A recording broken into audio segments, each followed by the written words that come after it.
Thank you, Mr. Chairman. Appreciate everybody being here today.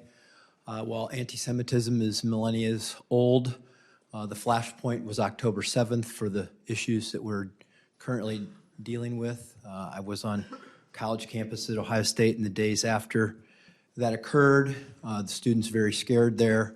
It seemed as though it was a coordinated effort in many cases in the days following, as if there was an organization ready to go soon after October 7. I do believe that for all the sake of the Palestinian people and peace throughout the Middle East, if Hamas would just simply release the hostages and the bodies of those who are deceased, that we could take a step forward. I hope we all can condemn them for failing to do that. However, a couple of quick questions. We're talking about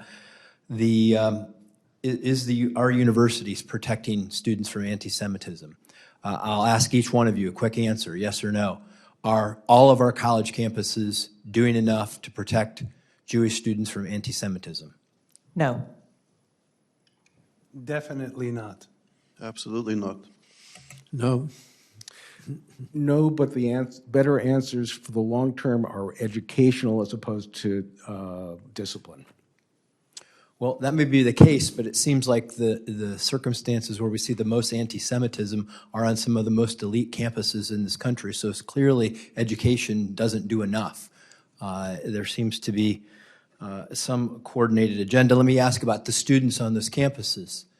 If a student is here on a student visa and it is proven that they are involved in anti-Semitic activities and that they are connected to a foreign government or a terrorist organization, should they have that visa, student visa revoked? If it's a violation of their visa terms, absolutely. Foreign government, I can't say, but terrorist organization, definitely. Yeah, if they're supporting a terror organization in the United States, they must have lied on their visa application, which is against the law. I agree with that. If it's a terrorist organization and they are supporting it, the law is quite clear. Senator, I think the law is clear if there's material support, but advocacy is something different. Let me share with you a quote from Justice Brandeis in the Whitney case when there was a conviction of a woman for belonging to the Communist Party because they were advocating political violence. He said, "Those who won our independence believed liberty to be the secret of happiness and courage to be the secret of liberty.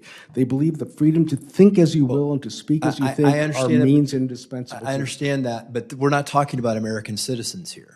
We're talking about people who have the privilege of being here. The question is First Amendment rights, how much it applies, especially to a green card holder, people like Nadine Strawson say it does. But the question is policy. There can be a great deal of debate about that, but these are not citizens of the United States. They're here as guests. Do you want students that come to America because of what we offer, including freedom of speech, to decide they don't want to come here? I would not want them to do it if they were indeed connected to a foreign government who is trying to influence situations here in America or a terrorist organization. What if they're misinformed about what River to the Sea means and they're on a campus and they're 18 years old and they see what's happening in Gaza? I'm asking you the questions. You're not asking me the questions. Okay.